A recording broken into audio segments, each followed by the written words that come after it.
Marami ang nagsabing luma na ang A-10 Warthog. Hindi raw ito stealthy, masyado raw itong matanda para sa modern warfare. Pero sa isang insidente, pinatunayan na hindi iyon totoo. May isang Iranian-backed militia ang nakakita kung gaano ito kalakas at wala silang nagawa. Lumipad ang A-10 sa itaas. Kita ito ng mga nasa lupa. Ilang segundo ang lumipas, narinig ang tunog na kilalang kilala ng lahat, yung malakas at tuloy-tuloy na putok, at sa puntong iyon tapos na ang laban. Hindi ito simpleng strike, malinis at diretsong pagwasak. Sa pagkakataong ito, hindi sa loob ng Iran tumama ang A-10. Sa halip, umatake ito sa Iraq. Pero bago natin ipagpatuloy, ipalike naman ng video na ito. Malaking bagay na ito sa aming mga content creators. Maraming salamat po. Noong March 25, lumipad ang A-10 papunta sa Al-Anbar province at tinarget ang Habbaniyah base. Ang base na ito ay nasa humigit kumulang 50 miles mula sa Baghdad at ginagamit ng mga sundalo ng Iraqi military. Pero may mahalagang detalye. Hindi lang Iraqi forces ang nasa base. Naroon din ang Popular Mobilization Forces, isang milisya na sinusuportahan ng Iran. Ito ang dahilan kung bakit naging target ang lugar. Ayon sa mga lumabas na footage, makikita ang A-10 na lumilipad sa mataas na altitude sa ibabaw ng base. Sa unang tingin parang normal lang ang galaw nito. Pagkatapos biglang bumuhos ang putok. Gamit ang 30mm GAU-8 Avenger cannon, pinakawalan ng A-10 ang sunod-sunod na bala. Isang pasada lang sapat na para wasakin ang target. Kapansin-pansin din ng anggulo ng atake. Hindi ito mababang lipad. Mataas ang pwesto ng eroplano habang nagpapaputok. Ibig sabihin may banta sa lupa tulad ng manpads o portable air defense systems na kayang pabagsakin ang mababang lumilipad na aircraft. Kaya pinili ng A-10 na manatili sa mas ligtas na taas habang umaatake. At gumana ang plano. Sa loob lang ng ilang segundo, ang target ay tuluyang nawasak. Ipinakita nito na kahit luma na sa paningin ng iba, ang A-10 ay nananatiling isa sa pinaka-epektibong armas pagdating sa close air support at mabilisang pagwasak ng target. Sinubukan ng Popular Mobilization Forces na gumanti sa banta mula sa taas. Sa mga lumabas na video sa X, makikita na naglabas sila ng ZU-23-2 para subukang pabagsakin ng A-10 Warthog bago pa ito makapag-atake. Ang ZU-23-2 ay isang lumang anti-aircraft gun na ginawa pa noong late 1950s para ito sa mga target na mababa ang lipad.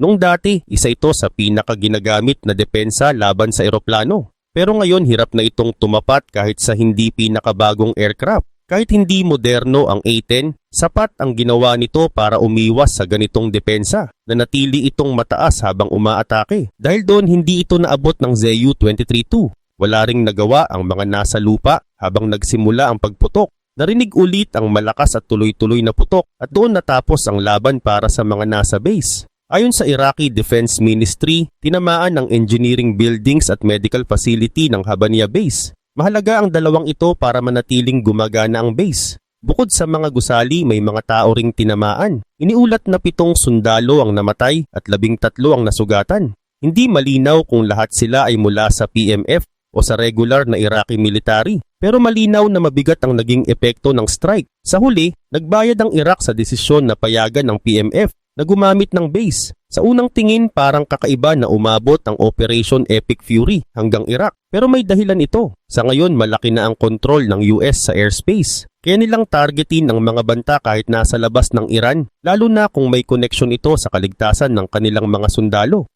Direkta ang goal. Tanggalin agad ang anumang banta bago pa ito makalapit sa kanilang mga sundalo. Ang mga sundalo ng US ay nananatiling kumikilos sa Persian Gulf. At ang focus nila ngayon ay buksan muli ang Strait of Hormuz. Pero habang ginagawa nila ito may isa pang problema. Kapag hinayaan ang mga grupong sinusuportahan ng Iran na kumilos sa ibang bansa, nagiging dagdag itong banta sa labas mismo ng Iran. Kaya kailangan itong harapin ng US. Dito mas nagiging seryoso ang sitwasyon. Hindi lang Iran ang kalaban. May mga grupo ito na nasa iba't ibang lugar na pwede nitong gamitin para umatake kahit hindi direkta. Matagal nang sinusuportahan ng Iran ang mga ganitong grupo para palawakin ang impluwensya nito at makaresponde sa paraan na hindi agad direktang matutukoy.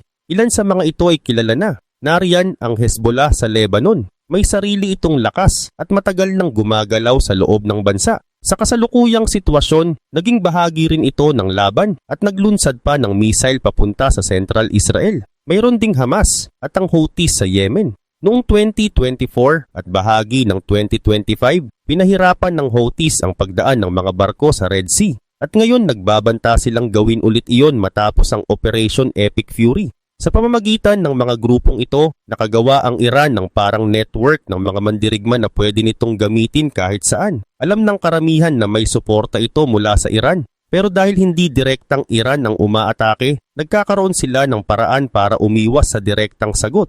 Bukod pa doon, napapalawak nila ang abot ng kanilang impluwensya sa ibang bansa. Sa ngayon makikita ang epekto nito sa iba't ibang lugar, sa Yemen, Lebanon, Palestine, at pati sa ilang bahagi ng Iraq kung saan aktibo ang Popular Mobilization Forces. Habang tumatagal ang Operation Epic Fury at Operation Roaring Lion, mas lumalabas kung gaano kalawak ang koneksyon ng Iran sa mga grupong ito at kung paano nito ginagamit ang mga ito para patuloy na lumaban kahit hindi direkta. Hindi sapat na tawagin lang ang Popular Mobilization Forces bilang iisang militia group. Ayon sa London School of Economics and Political Science, mas komplikado ito kaysa doon. Ang PMF ay isang umbrella organization na binubuo ng humigit kumulang 50 hanggang 70 magkakaibang grupo. At ang mga grupong ito ay may kanya-kanyang layunin at koneksyon. Isa sa mga koneksyon na iyon ay sa Iran. Pero hindi lang doon umiikot ang PMF. Sinubukan din nitong makapasok sa loob ng military ng Iraq at maging parang hiwalay na bahagi ng gobyerno, katulad ng ginagawa ng Islamic Revolutionary Guard Corps sa Iran. Malaki ang papel ng IRGC sa PMF. Sila ang pinaniniwalaang nagbibigay ng pondo at suporta para manatiling malakas ang mga grupong ito. Sa panig naman ng Iraq, magulo ang relasyon nila sa PMF. May mga pagkakataon na nagkakaroon ng banggaan. Halimbawa, noong July 2025, may ilang brigades mula sa PMF ang pumasok sa Ministry of Agriculture ng Iraq. Pero sa kabilang banda, pinapayagan din ng gobyerno ng Iraq na kumilos ang PMF sa loob ng bansa. Ayon sa The Washington Institute, patuloy pang tumataas ang pondo na galing mismo sa estado para sa grupo. Noong una, binigyan ng pahintulot ang PMF para tumulong bawiin ang mga lugar mula sa Islamic State. Doon nagsimula ang mas malalim nilang koneksyon sa gobyerno. Pero sa paglipas ng panahon, lumakas ang impluwensya ng PMF. At ngayon mukhang bumalik ito bilang problema sa mismong bansang nagbigay sa kanila ng kapangyarihan. Kanina nabanggit na parang may kapalit ang nangyari sa Habaniyah. At hindi lang ito dahil sa simpleng presensya ng PMF. Mas lumala na ang sitwasyon. At dito nagsisimula ang mas malaking problema. Ayon sa The Times of Israel, noong March 24, binigyan ng pahintulot ng National Security Council ng Iraq ang Popular Mobilization Forces na ipagtanggol ang sarili at gumanti sa anumang pag-atake sa kanila. Sa madaling salita, parang binigyan sila ng go signal para kumilos sa loob ng Iraq. Nangyari ito matapos ang isang naunang pag-atake sa headquarters ng PMF kung saan may hindi bababa sa 15 na nasawi, kabilang ang isang commander. Isang araw pagkatapos nito, lumabas ang footage ng A-10 Warthog na umaatake sa Habaniyah Base at kinabukasan naiulat ang karagdagang 7 na namatay at 13 nasugatan. Sa unang tingin parang simpleng strike lang ito, pero posible ring may mensahe ang US. Parang babala ito sa Iraq. Ang pagbibigay ng pahintulot sa PMF na kumilos ay nagpapakita kung paano unti-unting lumalakas ang impluwensya ng grupong ito sa loob ng bansa at ayaw ng US na mangyari iyon. Habang mas lumalakas ang PMF sa Iraq, mas tumataas ang posibilidad na sumuporta ang bansa sa Iran sa Operation Epic Fury. Kaya ang ginawa ng A-10 gamit ang 30mm na kanyon nito, pwedeng ituring na paalala kung ano ang pwedeng mangyari kung lalong lalakas ang PMF. May isa pang mas direktang paliwanag. Gusto lang ng US na tamaan ang isa sa mga grupong sinusuportahan ng Iran na nasa lugar na kayang makaapekto sa kanilang mga sundalo. Mahalaga ang lokasyon ng Iraq dito. May maliit itong baybayin sa Persian Gulf at nasa kanlurang bahagi ito ng Iran. Ibig sabihin, ang mga PMF sa Iraq ay may kakayahang umatake sa mga puwersa ng US na kumikilos sa Strait of Hormuz. At dito bumabalik ang pangunahing problema. Sinusubukan ng US na pigilan ang paglala ng sitwasyon sa Strait of Hormuz, pero patuloy itong pinipigilan ng Iran. Ayon sa United Nations, nasa humigit kumulang 20,000 cargo ships ang hindi makadaan sa strait dahil sa panganib. Ginagamit ng Iran ang lahat ng kaya nito, drones, anti-ship missiles at mabilis na bangka na may armas para gawing delikado ang pagdaan sa lugar. At habang tumatagal ito, mas tumitindi ang pressure hindi lang sa US, kundi sa buong mundo na umaasa sa rutang iyon para sa langis at kalakalan. Pinapayagan ng Iran ang ilang barko na makadaan sa Strait of Hormuz, pero may malinaw silang kondisyon. Tanging ang mga barkong itinuturing nilang non-hostile ang pinapadaan. Ibig sabihin yung mga barkong walang koneksyon sa US o hindi sumusuporta sa anumang aksyon laban sa Iran. Kapag may kahit maliit na ugnayan sa US, malaking chance na harangin o atakihin ang barko. Ganun din ang trato sa mga bansang kahit kaunti ay may magandang relasyon sa US. Sa madaling salita, parang sinasabi ng Iran na kung hindi ka malinaw na kakampi nila, nasa panganib ka. Malaking problema ito para sa US, lalo na kung pangmatagalan ang plano nila laban sa Iran. Sa normal na panahon, napakahalaga ng strait na ito sa buong mundo. Ayon sa BBC, humigit kumulang 20% ng oil at liquefied natural gas sa mundo ang dumadaan dito bawat taon. Kaya kapag naharang ang daanan, agad itong may epekto sa presyo ng langis at gas. Ito ang isang malakas na baraha ng Iran. Kahit napinsala ang ilan sa kanilang military assets sa lupa, kaya pa rin nilang kontrolin ng strait gamit ang ibang paraan. Isa sa pinaka-epektibo nilang ginagamit ay ang maliliit at mabilis na bangka. Hindi ito malalaking barko. Karaniwan parang speedboat lang na nilagyan ng armas. Dahil maliit at mabilis, mahirap silang habulin at pigilan. Lumalapit sila sa mga cargo ship, umaatake, tapos mabilis na umaalis at nagtatago ulit. Hindi nila ito ginagamit laban sa malalaking warship ng US dahil alam nilang delikado yon. Ang target nila ay ang mga merchant ship. Bukod pa doon, may mga nakatagong maliliit na pantalan ng Iran sa kahabaan ng baybayin ng strait. Dito nila pinapagalaw ang mga bangkang ito dahil dito nagiging mahirap kontrolin ng sitwasyon. Hindi ito simpleng blockade na isang malaking puwersa lang ang kaharap. Maraming maliliit na galaw na sabay-sabay nangyayari. At dahil sa ganitong setup, natatakot ang mga kapitan ng barko na dumaan sa lugar. Ayon kay Nick Brown, mula sa Janes na nakausap ng BBC, kayang ipagpatuloy ng Iran ng ganitong klase ng banta ng matagal kung gugustuhin nila. At hanggat nananatili ang sitwasyong ito, patuloy din ang epekto nito sa buong mundo. Ayon kay Nick Brown mula sa Janes, sanay ang Iran sa panlilinlang at pagtatago ng armas. Marami sa kanilang gamit ay pwedeng itago sa loob ng ordinaryong sasakyan o ilagay sa mga gusali para hindi agad makita, lalo na sa mahaba nilang baybayin.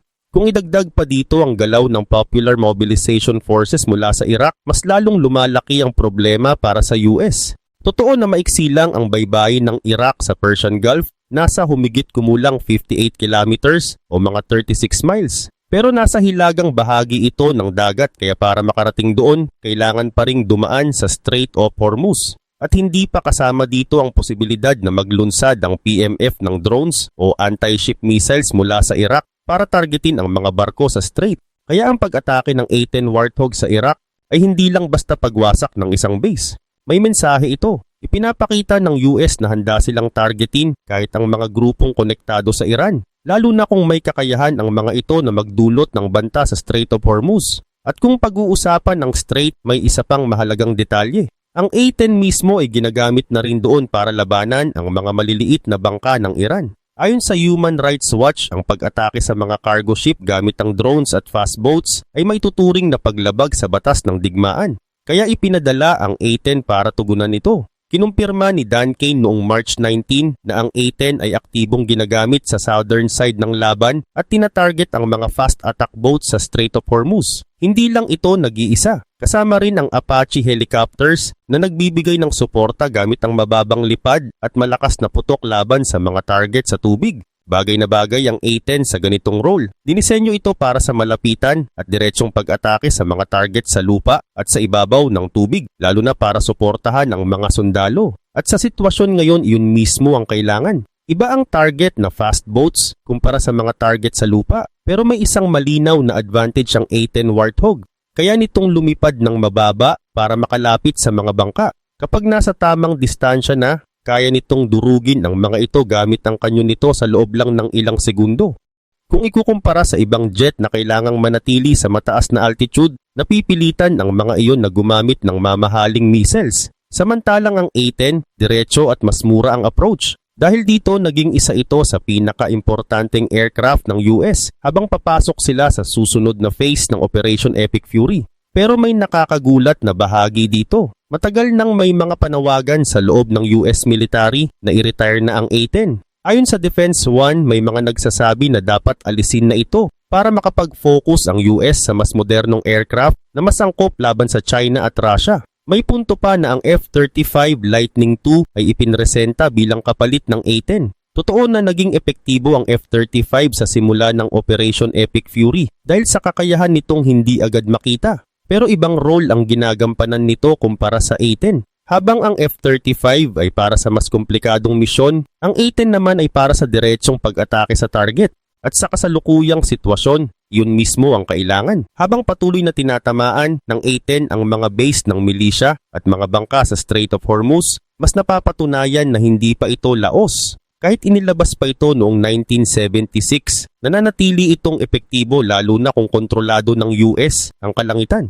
Base rin sa mga lumang anti-air weapons na ginamit laban dito sa Iraq, malinaw na hindi ganun kalakas ang depensa ng mga target laban sa A-10. Bukod sa kanyon nito, kaya rin nitong magdala ng hanggang 7,200 kilograms o 16,000 pounds ng iba't ibang armas. Kasama dito ang mga bomba, missiles, rockets at iba pang kagamitan para sa laban.